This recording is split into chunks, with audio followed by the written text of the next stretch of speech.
Hi everyone, welcome to your channel I learn. आज हम chapter 9 bond of love का part 3 का video करने वाले हैं।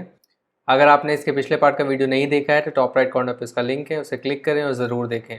बिफोर वी स्टार्ट, अगर आपने हमारे चैनल को सब्सक्राइब नहीं किया है तो प्लीज़ सब्सक्राइब और हमें सपोर्ट करें। Also press the bell icon. For the next 3 hours she would not leave that cage. She gave him tea, lemonade, cakes, ice cream and what not. Then closing time came and we had to leave. My wife cried bitterly. Baba cried bitterly. Even the hardened curator and the keepers felt depressed. As for me, I had reconciled myself to what I knew was going to happen next. तो अगले 3 घंटे तक वो उस पिंजरे को छोड़कर नहीं जा रही थी। तो उसने उसे चाय दी, लेमनेड दिया, नींबू पानी दिया, केक्स दिया, आइसक्रीम दी और पता नहीं क्या क्या दिया। व्हाट नॉट का मतलब हो गया पता नहीं, और पता नहीं क्या क्या दिया, मतलब बहुत सारी चीज़ें दी। Then closing time came. Closing time है ना, मतलब टाइम ख़त्म हो गया विजिट का, बेसिकली वो समय आया एंड हमें जाना पड़ा। My wife cried bitterly. Bitterly का मतलब फूट फूट कर रोना। बाबा क्राइड बिटरली, सो मेरी बीवी बहुत फूट फूट कर रोई, बाबा भी फूट फूट कर रोया। Even the hardened curator, hardened यानी somebody who is less kind, जो थोड़े कठोर हो गए हों। इसका मतलब ये नहीं कि वो क्रूएल हैं, बट जस्ट आपको समझना है वो थोड़े कठोर हैं, निष्ठुर हैं। क्यूरेटर किन्हें बोलते हैं? क्यूरेटर उन्हें बोलते हैं जो बेसिकली देख रेख करते हैं। तो क्यूरेटर का जो जॉब होता है वो निगरानी रखना होता है, देख रेख करना होता है। मतलब that person is not a watchman of sort, but वो बेसिकली निगरानी रखते हैं, चीज़ों को देखते हैं सही समय पे। लेट्स से वो जू चालू हुआ कि नहीं, समय समय पे ख़त्म हुआ कि नहीं, बाकी चीज़ें लेट्स से खाना पीना उन्हें दिया जा रहा है कि नहीं। तो बेसिकली मैनेज करना सब चीज़ों को। तो क्यूरेटर आपको म्यूज़ियम्स में भी दिखेंगे, जो म्यूज़ियम्स की देख रेख करते हैं। तो इन सिंपल टर्म्स हम कह सकते हैं ये कीपर और कस्टोडियन। सो नॉर्मली आप देखोगे तो जू या म्यूजियम्स में क्यूरेटर का एक जॉब होता है एंड द कीपर। सो यहाँ पे फॉर एग्जांपल अलग से उसके साथ और कीपर्स भी थे, तो वो भी डिप्रेस फील कर रहे थे। तो इवन दो वो कठोर था क्यूरेटर, उसके बावजूद वो डिप्रेस फील कर रहा था, मतलब उदास हो गया था बहुत ज़्यादा। As for me, I had reconciled myself. अगर आप मेरी बात कहें तो आई हैड रिकनसाइल्ड। रिकनसाइल का मतलब होता है टू एक्सेप्ट। एक्चुअली रिकनसाइल का मतलब बहुत सारे इसके मीनिंग्स हैं। रिकनसाइल यानी कंसोल करना होता है, बट इस कॉन्टेक्स्ट में फॉर एग्जांपल है टू एक्सेप्ट द अनएक्सेप्टेबल और अनप्लेजेंट सिचुएशन। तो ये अनप्लेजेंट सिचुएशन है, छोड़ के जाना। बट वो इस सिचुएशन के बारे में नहीं, उसके बाद जो होने वाला था उसके लिए बेसिकली अपने आप को रिकनसाइल कर चुके थे, अपने आप को तैयार कर चुके थे, एक्सेप्ट कर चुके थे कि ये एक अनप्लेजेंट सिचुएशन है मेरे लिए, मुझे इसे एक्सेप्ट करना है, आगे बढ़ना है।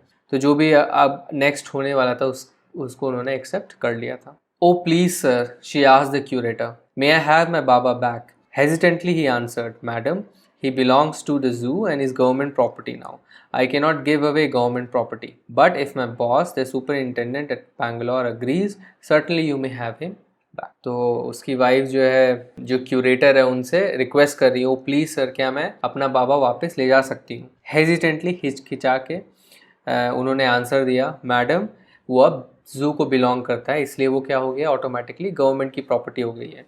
अब मैं इस तरह से गवर्नमेंट की प्रॉपर्टी तो आपको दे नहीं सकता, बट अगर मेरे बॉस, जो मेरे सुपरिटेंडेंट हैं, सुपरिटेंडेंट बेसिकली एक हाई रैंकिंग ऑफिशियल होता है। तो आप देखते हैं सुपरिटेंडेंट ऑफ पुलिस भी होते हैं, एसपी। तो सुपरिटेंडेंट का मतलब हो गया कि high ranking official, supervisor of sort, एक सुपरवाइजर है।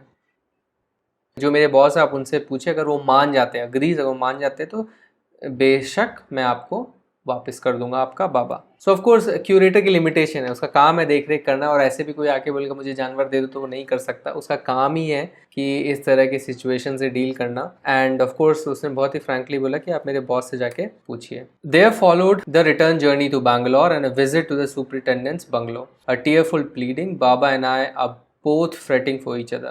Will you please give him back to me?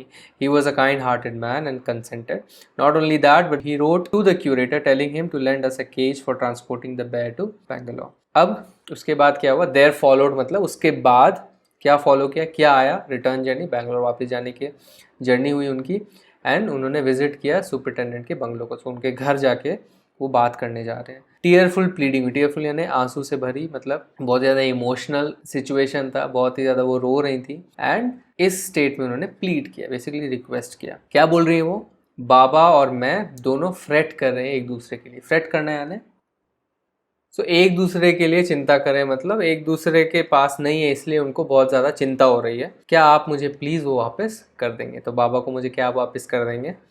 वो बहुत ही दयालु थे, काइंड हार्टेड यानी दयालु थे, और उन्होंने हाँ कर दी। कंसेंट करना यानी टू अग्री या give permission. So he gave them the permission. Not only that, सिर्फ यही नहीं, उन्होंने क्या प्रपोज किया, उन्होंने चिट्ठी लिखी क्यूरेटर को ताकि वो उन्हें वो पिंजरा भी साथ में दे दे ताकि उन्हें आसानी हो ट्रांसपोर्ट करने में बेयर को बैंगलोर तक। तो ना ही सिर्फ बेयर दिया, बिकॉज बोले ठीक है अपना बेयर लेके जाओ, पिंजरा तुम खुद लेके आओ। ऑफ कोर्स एक सिचुएशन ये हो सकती थी कि वो बोलते ठीक है तुम अपना बेयर ले लो, एंड उनको फिर सारे इंतजाम करने होते, फॉर एग्जांपल कैसे उसको पैक करके लेके जाएं, कहाँ से अरेंज करें वो सब चीज़ें। तो उन्होंने ये भी एटलीस्ट हेल्प कर दी कि वो केज भी तुम रख लो जिसको बेसिकली आप यूज़ कर सकते हो ट्रांसपोर्ट करने के लिए वापस Bangalore. Back we went to Mysore again, armed with the superintendent's letter. Baba was driven into a small cage and hoisted on top of the car. The cage was tied securely and a slow and careful return journey to Bangalore was accomplished. जब वो वापस मैसूर गए, armed with the superintendent's letter. Armed with यानी एकदम जैसे एक हथियार के साथ आप जा रहे हैं, तो उस तरह से इसे लिखा गया। Basically now you have a tool, now you have a weapon कि आप अपना काम करवा सकें। तो आर्म्ड विथ इसलिए इस तरह से लिखा गया है। तो आर्म्ड विथ सुपरिटेंडेंट्स लेटर, उस लेटर के साथ। तो फिर क्या हुआ, ऑब्वियसली क्यूरेटर मान गया and Baba was driven into a small cage. तो उसको एक स्मॉल केज में ले जाया गया। हॉइस्टेड, हॉइस्टेड का मतलब रेज्ड, आप उसे उठाकर कार के ऊपर रख दिया गया। एंड केज को कार के ऊपर रख दिया गया, तो उसको अच्छे से बांध दिया ताकि गिरे ना जर्नी के दौरान। Was tied securely and a slow and careful return journey back to Bangalore was accomplished. और एक धीमी, मतलब बहुत ऑब्वियसली ऊपर एक पैर है वो उसको अनकंफर्टेबल हो जाएगा अगर आप बहुत तेज चलाएंगे। तो एक स्लो और केयरफुल, मतलब अच्छे से चलाते हुए रिटर्न जर्नी उन्होंने की बैंगलोर, वो अकम्प्लिश हो गया। अकम्प्लिश्ड यानी it was done. Once home a squad of coolie, squad यानी ग्रुप, एक झुंड, तो एक कूली का झुंड were engaged for special work in our compound.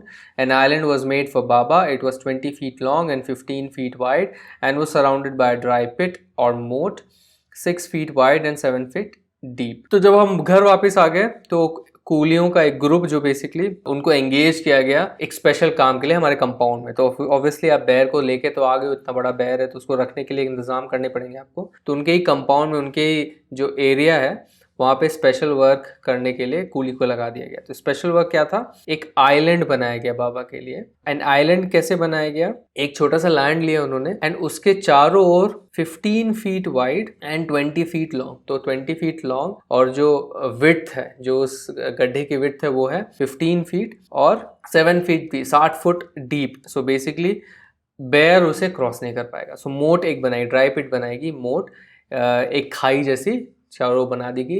मोटा बेसिकली ऐसे ही किसी पिट को कहते हैं। नॉर्मली पुराने ज़माने में जब कासल्स होते थे, ताकि किसी कासल के ऊपर वो चढ़ के उसे भेद ना पाए, उनके चारों ओर एक ऐसे ही गहरी सी वो पिट बनाते थे एंड उसमें पानी भर के रखते थे। एंड कासल के अंदर जाने के लिए आपको कासल का गेट एक ब्रिज की तरह होता था, तो वो ऐसे खुलता था एंड लोग उसके ऊपर चल के कासल के अंदर जाते थे। तो उसको वहाँ से ये वर्ड आया, उसको मोट कहा जाता था and it is something like अ मोट। तो ये एक बेसिकली पिट बनाई गई। आई एम नॉट श्योर कि वो पानी भरेंगे कि नहीं, बट ऑफ कोर्स शायद बैर उसको जंप करके या नीचे उतर के क्रॉस नहीं कर पाएगा। तो इस तरह से उन्होंने एक गड्ढा खोद दिया। A wooden box that once housed fowls was brought and put on the island for Baba to sleep in at night. तो एक वुडन बॉक्स जिसमें पहले फाउल्स, एक तरह की जो पक्षियाँ होती हैं, उनको रखा जाता था, तो वो लाया गया और उस आइलैंड में रख दिया गया ताकि वो उसमें रात में सो सके। Straw was placed inside to keep him warm and his baby, the gnarled stump, along with his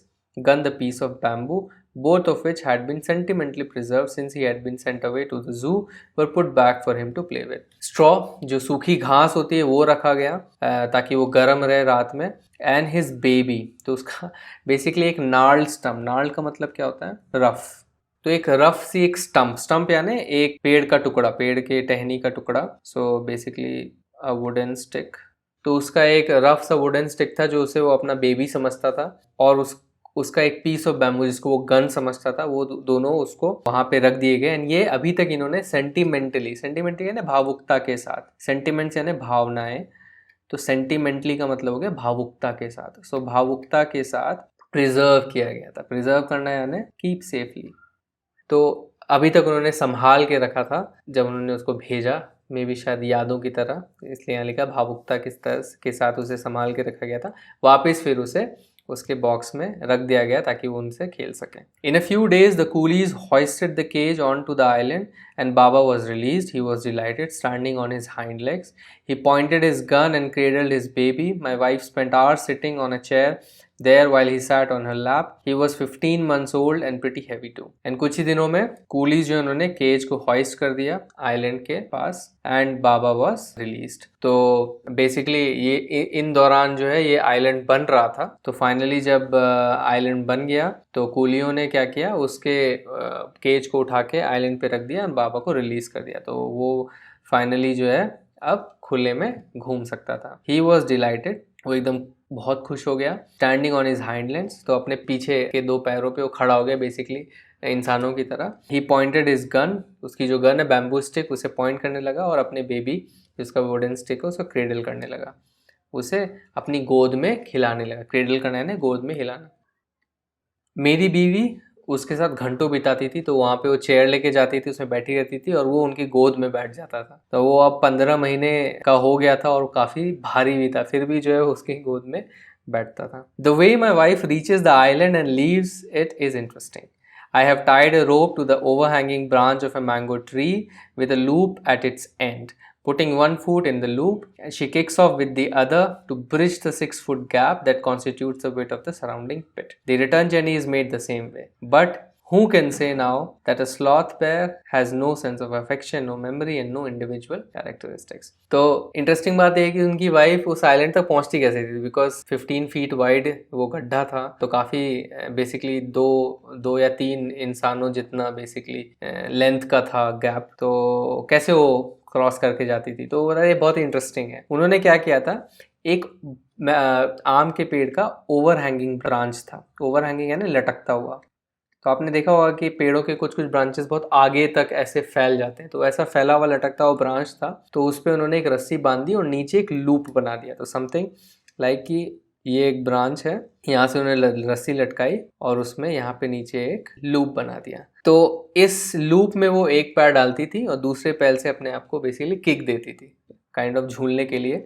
and इस तरह से वो उछल के रस्सी की मदद से वो 6 फुट गैप को बेसिकली वो कवर करती थी। सो ये I think I was wrong before, ये जो गैप है वो 6 फुट का है। सो बेसिकली वो जो 20 फीट बाय 15 फीट था वो आइलैंड का बेसिकली वो जो एरिया था वो था। एंड ये जो मोट थी वो 6 फुट, बेसिकली एक इंसान के लेंथ जितने गैप था, एंड 7 फीट डीप। तो इस गैप को इस तरह से वो क्रॉस करती थी। The return journey is made the same way, और वापस इसी तरह से आती थी। But who can say now that a sloth bear has no sense of affection, no memory and no individual characteristics. लेकिन अब कौन ये कह सकता है कि एक स्लॉथ बेयर का कोई भी उसमें एक सेंस ऑफ अफेक्शन नहीं है, समझ नहीं है अफेक्शन की, प्यार करने की, उसकी कोई मेमोरी नहीं है, एंड उनकी अपनी एक इंडिविजुअल कैरेक्टरिस्टिक्स नहीं। इंडिविजुअल कैरेक्टरिस्टिक्स यहाँ पे कहने का मतलब उसकी कोई पर्सनालिटी नहीं है। बेसिकली अगर आप किसी भेड़ को देखते हो तो आप एक भेड़ दूसरी भेड़ को आप सेम समझते हैं, बट सेम चीज़ें इंसानों के लिए आप नहीं करते। आपको पता है इसकी पर्सनालिटी ऐसी है, इसकी पर्सनालिटी ऐसी है। ऑफकोर्स हम जानवरों में एक जानवर का दूसरे जानवर से चेहरा पहचान नहीं पाते हैं, बट स्टिल उनकी अपनी अपनी पर्सनालिटी होती है। तो इससे क्लियर हो जाता है कि आप कौन कह सकता है कि उनके अंदर एक अपनी पर्सनालिटी नहीं होती। कौन सा बेयर है जो ऐसे गन बना के खेलता है या ऐसा लेट्स से बेबी बना के खेलता है। तो इसकी अपनी एक पर्सनालिटी थी, वो अफेक्शन दिखाता था उसकी वाइफ को, उसको याद रखा था उसने, एंड उसे याद था कि मेरे ऐसे खिलौने में से खेलता था। तो यही ऑथर जो है इसको हाईलाइट कर रहे हैं, and the author is Kenneth Anderson. Thanks for watching this video. अगर ये वीडियो आपको पसंद आए तो इस वीडियो को एक लाइक दीजिए, अपने कमेंट्स और फीडबैक्स कमेंट सेक्शन में लिखिए और हमारे चैनल को सब्सक्राइब कीजिए। आप हमारे चैनल को सब्सक्राइब इस गोल लोगो पे क्लिक करके सब्सक्राइब बटन दबा के कर सकते हैं। इस बेल आइकन को भी प्रेस करना ना भूलें ताकि हमारे सारे वीडियोस की नोटिफिकेशन आप तक जल्द से जल्द पहुंचे। इस चैप्टर के अगले वीडियो के लिए स्टे ट्यून। Bye bye.